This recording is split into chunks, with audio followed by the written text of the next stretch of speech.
आज आपण बनवणार आहोत पारंपरिक आणि खूप चविष्ट गव्हाची खीर आणि कानोले। सर्वप्रथम खपली गहू मिक्सरच्या भांड्यात घेऊन रिव्हर्स मोडवर हलकेसे फिरवून त्याचा कोंडा काढून घ्या। त्यानंतर गहू 2 पाण्याने स्वच्छ धुवून कुकरमध्ये घाला। लो फ्लेम 6 ते 7 शिट्ट्या होईपर्यंत गहू छान मऊ शिजवून घ्या। आता शिजलेला गहू कढईमध्ये काढून त्यात चवीनुसार गूळ घाला। गूळ पूर्णपणे विरघळल्यानंतर वेलची पावडर, आवडीचे ड्रायफ्रूट आणि ओलं खोबरं किंवा सुकं खोबरं घाला। एक छान उकळी आल्यानंतर त्यात गरम दूध घाला।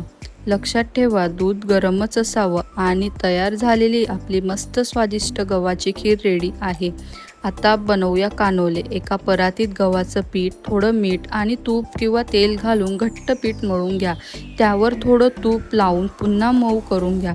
आता छोटा गोळा घेऊन तेलाच्या मदतीने अगदी पापडासारखी पातळ पोळी लाटा। त्यावर तेल लावून अर्धी फोल्ड करा आणि पुन्हा फोल्ड करून त्रिकोणी आकार द्या। स्टीमरला तेल लावून कानोले त्यामध्ये ठेवा आणि मीडियम फ्लेमवर 8 ते 10 मिनिटे वाफवून घ्या। रेडी आहे आपले गरमागरम कानोले। गव्हाच्या खीरसोबत कानोले सर्व्ह करा।